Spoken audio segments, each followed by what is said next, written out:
Aduh. Dari sekian episode, baru episode kali ini gue sendiri nyari co-host sampai di Jember nggak nemu-nemu. Gimana nih? Tapi lu asli Jember ya? Cina gue. Cina banget, emang nggak kelihatan muka gue Cina banget. Tapi tenang bro, hari ini kan gue temenin lu. Biasanya ada satu lagi kak. Siapa? Fitri. Tapi Anu dia. lagi Anu. Lagi Anu. Hey semuanya. Welcome back di Julidang Malam bersama saya Glenn Samuel, dan kali ini bintang tamu kita pada hari ini ada Kak Fendi Bucu. Hai.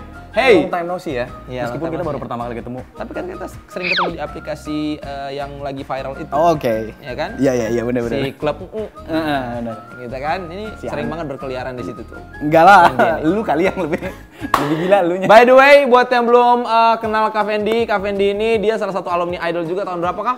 2010. 2010 berarti Sama kayak angkatannya? Citra. Angkatannya Kak Citra berarti? Igo Idol. Citra dan Igo. Waktu itu Kak Fendi angkatan urutan keberapa tuh? 10. Urutan ke-10 waktu itu, berarti kalau di tahun aku kayak Kevin. Abraham Kevin. Oh iya. Abraham yang R&B. Kevin mah jauh, dia mah lebih keren. Merendah untuk meroket. Kayak gue kadang-kadang suka amazed gitu sama bintang tamu yang seperti ini. Iya sih, Dia iya. diam-diam tapi kayak ya kita dengar story behind. Iya. Kak Fendi bisa seperti ini. Siap. Gimana kabarnya hari-hari? Tapi by the way, thank you loh. Kenapa udah tuh? diajakin ke sini. Kenapa emangnya? Karena gue udah 7 tahun gue nggak pernah syuting, men. Demi Alek? Iya, demi yang Mac. 7 tahun? 7 tahun, mungkin kurang lebih 7 tahun gue nggak pernah syuting lagi. Kan ini lagi pandemi nih, lagi masa pandemi kan, which is berarti banyak banget lapangan pekerjaan tuh kayak lagi susah gitu. Nah, Kak Fendi ini kita kan nggak tahu nih, setelah dari Idol tuh Kak Fendi tuh ngapain aja sih? Kira-kira kesehariannya sampai sekarang tuh ngapain? Setelah Idol kan gue dipanggil tuh join boy band Max 5 kan waktu itu. Max 5 bener. Terus kalau lu tanya kegiatan gue sekarang di masa pandemi ini, ya gue di rumah. Di rumah. Tapi kan sudah berkeluarga sekarang kan? Sudah, baru punya anak. Oh iya? Yes. Berapa? Baru satu? Satu. Udah umur berapa? 6 bulan. Baru banget. Bener-bener lagi lucu-lucunya lagi. Pas pandemik itu dia lahir. Namanya Sky. Namanya Sky. Kenapa dinamain Sky? Kenapa Ya. nggak Cloud, Thunder? Apa sih? Tentang langit kan? Karena mamanya yang mau. Oh, mamanya yang mau. Mamanya yang mau. Karena gue pengen ada nama gue aja di belakang. Fendi paling ujung. Soalnya kan gue nggak ada nama belakang bro. Oh iya. Nama Bener-bener gue literally. Fendi, like Udah. brand, you know. Bener-bener sih Iya. gitu. Di akta kelahiran gue Fendi. Terus yang Bucu itu dari mana? Kalau Buci itu nama panggilan doang sih, karena kan gue dari Makassar, Ah, asli Makassar. Seru nih, seru. Terus dulu gue suka pakai parfum literan bro. 2009, 2008 Parfum literan kan maksudnya? lagi happening kan waktu itu. Oh, parfum yang Yes. ini apa namanya? Yang di second botol line itu, yang di botol Oke. yang lu bisa beli Iya, literan iya. gitu kan. Tapi men itu wanginya nahan banget. Yes, nah gue pakai tuh banyak bro kalau mau kerja kan. Jadi tempat kerja gue, aduh lu kok Semeriwing. harum banget gitu loh. Semeriwing. Dari ujung sini sampai ujung sana kedengeran gitu baunya gitu kan. Iya, terus. Terus ya udah, akhirnya teman gue kok bucuk banget sih gitu. Jadi akhirnya nama bucu itu Oh akhirnya iya, melekat gara-gara sampai dari hari ini. situ sampai hari ini. Nah, by the way ini abis dari Indonesian Idol waktu itu tahun 2010. Setelah dari situ lulus dari Idol, terus katanya ngelanjutin kecimpung di dunia apa namanya? Kayak agen asuransi gitu nggak sih? Sempet 2013. Nah, itu gimana tuh? Jadi gua 2010 itu kan baru lolos Idol, and then gua 10 besar, eliminasi pulang. Gua pulang dan kebetulan waktu pas gua habis eliminasi itu ya kerjaan lumayan lah. Oke. Jadi dapat kontrak dengan rokok gitu waktu itu. Oke. keliling. Ah. And then setelah itu gue bingung kok ya udah sampai sini doang gitu kan. So, what's next gitu, gue harus ngapain gitu kan. Sedangkan kan gue punya impian untuk bisa ya minimal gue bisa stay di Jakarta lah minimal. Ini sambil minum aja nggak apa-apa. Santai. Gue bisa stay di Jakarta gitu karena udah nanggung nih. Berarti awalnya dari mana kalau bukan di Jakarta? Makassar. Oke. Terus gue stay dari Makassar kan pertama. Nah pertama kali gue ikut Idol tuh gue pertama kali injek Jakarta. Oke. 2010 itu. Oke. Terus after itu gue ditawarin sama manajemen. Untuk stay di sini. Kamu stay aja di Jakarta. Ini ada boyband nih yang baru juara di waktu itu di MNC TV. Baru juara 1. Terus gue diajakin untuk, lo mau nggak join ikutan kesana? di situ. Lo mau nggak Waktu join? itu berarti band itu tuh tadinya berarti menang dari satu acara di MNC TV. Ya, And dulu, then mereka kekurangan personil atau ditambah? Ditambah gue. Oke. Jadi nggak melalui proses audisi, and then langsung ya udah, lu join aja kesana. Tadinya kan berempat. Berarti karena dulu namanya The bukan Boys. Nation. namanya The Boys tadi The awalnya. Boys. Mereka juara 1 di MNC TV, and then 2010 akhirnya gue ditawarin, mau nggak lu join sama boyband ini, tapi kita belum tahu namanya apa. Nah waktu itu Smash belum booming. Terus. Jadi memang waktu itu mungkin karena manajemen head kita di kantor juga ngelihat bakalan booming nih nama boyband ini gitu kan.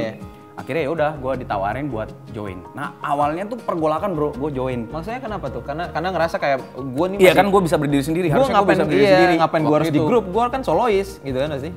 Karena kan gue udah biasa nyanyi solo kan. Iya dan meskipun nggak bagus-bagus amat. Terus masih aja bung. terus akhirnya gue diyakinkan sama yang namanya Pak Irsa di manajemen waktu itu. Akhirnya ya udah gue terbang lah dari Makassar ke Jakarta. Waktu itu posisinya berarti udah selesai dari Idol. Gue lagi trip. Jadi maksudnya? Pas gue selesai Idol, gue tuh langsung dikontrak trip. Trip yang rokok tadi? Nyanyi, keliling. Yang rokok tadi itu? Oke. Keliling. Terus? Jadi gue after trip, gue balik ke Makassar, stay di Makassar untuk for a while gitu, sambil ada beberapa job kecil, and then ditawarin lah sama Pak Irsa itu ke Jakarta, ikut Max 5. Akhirnya bisa nerima itu tuh? Apa yang membuat luka sampai yang kayak, ya udah deh, oke. Karena waktu itu janji dari Pak Irsa, kamu akan gede. Oke.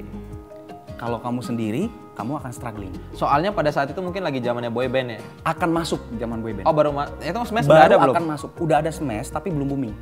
Oh tapi dia udah melihat dong, ini ada kansnya nih. Kalau gue bilang sih jujur ya, kalau gue bilang jujur sebenarnya Max 5 duluan sebenarnya yang kebentuk. Oke. Baru Smash akhirnya ngeluarin lagu. Tapi kita kalah start musiknya keluar tuh mereka lebih duluan keluar lagu. Oke. I see. Dan lagunya kan happening banget kan. Dan booming banget gitu. Jadi dan akhirnya gue memutuskan untuk bergabung dengan ya berbagai macam pertimbangan. Akhirnya gue bergabung dan ya jalanlah seperti biasa sampai 2013 akhir kerjaan mulai turun tuh. Karena awal-awal sampai 2013 sampai 2013 tuh kerjaan tuh waduh. 3 tahun itu pada ini ya, padat banget ya. Momentum lah kalau gue bilang. Momentum terus akhirnya di 2013 akhir pada saat momentum lagi turun, gue berpikir what should I do with my life? Kenapa? Karena gue nggak mau pulang ke Makassar. Intinya gue nggak mau pulang kampung for good. Gue nggak mau. Karena gue takut diceritain sama teman-teman bro. Biasalah. Ngerti. Ya kok idol kok ini pulang artis pulang. Kok balik kampung sih. Kenapa lu? Meskipun artisnya nanggung ya. Masih ya bang. Artis nanggung pulang. Kok pulang sih lo? Terus gue mikir ke situ sampai benar-benar pokoknya nggak mau malu aja. Terus apapun gue akan lakukan supaya gue bisa stay di Jakarta. Nah salah satunya teman gue ngajakin untuk join ke bisnis asuransi itu. Ini kan banyak yang belum tahu nih karena selama ini kan teman-teman yang datang ke sini kan semuanya solois ya kan, teman-teman idol ya udah solois aja. Baru ada nih anggota salah satu anggota Max 5. Salah satu idol yang akhirnya jadi boy band gini gitu. Jadi maksud gue suka dukanya tuh kayak gimana gitu loh. Kalau suka duka sih pasti pertama masalah fee. Karena dibagi 5 orang. Apa kabar yang 7 sampai 9 orang? Gue bayangin kan, tapi itu beneran. Itu salah satu kegelisahan gue kayak misalkan gini. Nih ya, gue yang solois aja dibayar segini. Gue hitung pengeluaran gue 1 bulan sekian. Masih lumayan pas-pasan, even agak kurang sih. Gimana yang boy band, gimana yang band kayak gitu. Itu gue mikir loh, itu tuh gimana tuh pada saat itu tuh? Ya karena gue percaya sama orang yang mengajak gue waktu itu. Jadi ya gue ya udah do the best aja gitu kan. Cuman pas gue terima gaji atau gimana sih gue bilangnya ya hasil dari nyanyi lah gitu ya, kok kayaknya nggak cocok lah, maksudnya karena dibagi 5 kan. Terus gue belum potong manajemen, kok jadi tapi bener itu tuh nggak apa-apa ya gue di sini. Nggak apa-apa, maksudnya supaya teman-teman di luar tuh tahu bahwa maksudnya ternyata berbeda loh sama solois gitu. Sama kalau misalkan kesulitannya jadi seorang boyband atau girlband itu kan apalagi kalian tuh harus effortnya lebih tinggi. Harus ngafalin koreografi, harus nyatuin sekian kepala jadi satu. Bro, bayangin dong gue 3 bulan latihan bro buat Cuma bisa 3 bulan? ngelenturin badan itu 3 bulan.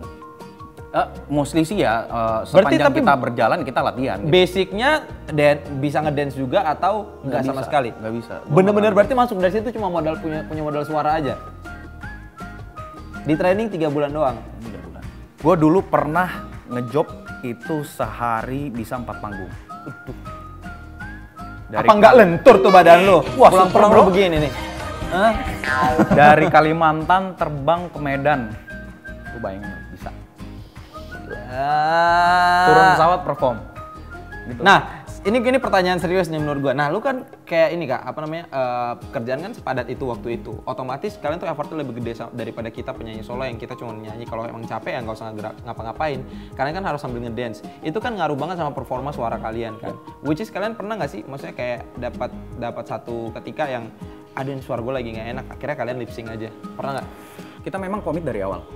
Komit kalau kita apapun perform yang kita lakukan, kita pengen tampil live. Jangan lip sync. Nggak lip sync. Sama sekali nggak pernah lip sync berarti. Nggak pernah lip sync. Karena jadi, kalaupun ada suara yang lagi serak, adapun suara yang lagi nggak bagus, kita saling backup, timpa.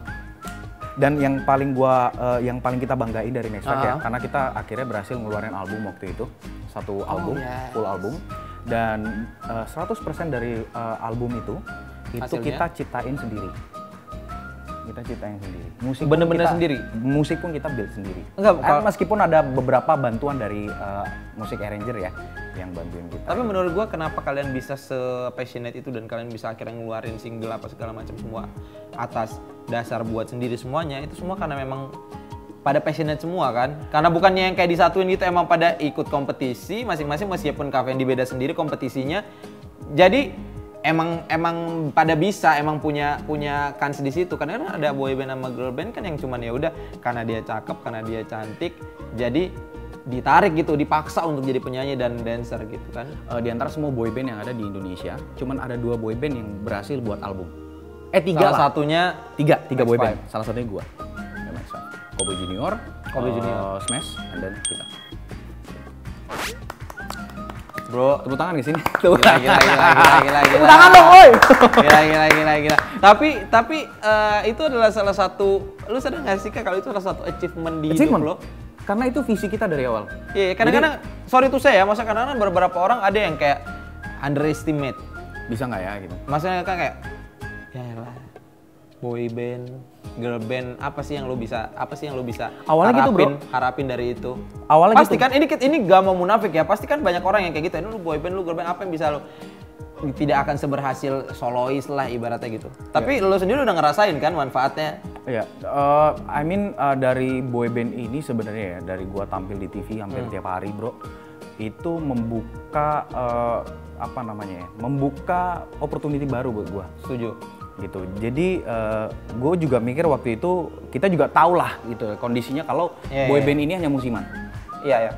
Boyband ini hanya musiman, dia nggak akan bertahan lama. Kalaupun bertahan lama, ya udah mungkin karena momentumnya memang akan seperti itu. Cuman kalau kita tahu ini nggak akan bertahan lama, jadi gue harus cari sesuatu yang bisa mengcover hidup gue kedepannya after dari boyband. Karena kan gue hidup seorang diri di Jakarta. Waktu itu lu juga kan? Iya. ya main games yuk. Main games yuk. Games. Lu gamesnya jangan susah-susah lo. Enggak. Gamesnya ini games anak SD kok. Kalau lo tanya gue, anak-anak idol kesempatannya lebih besar, pasti lebih besar. Lebih banyak produser-produser, lebih banyak manajemen, lebih banyak label yang melirik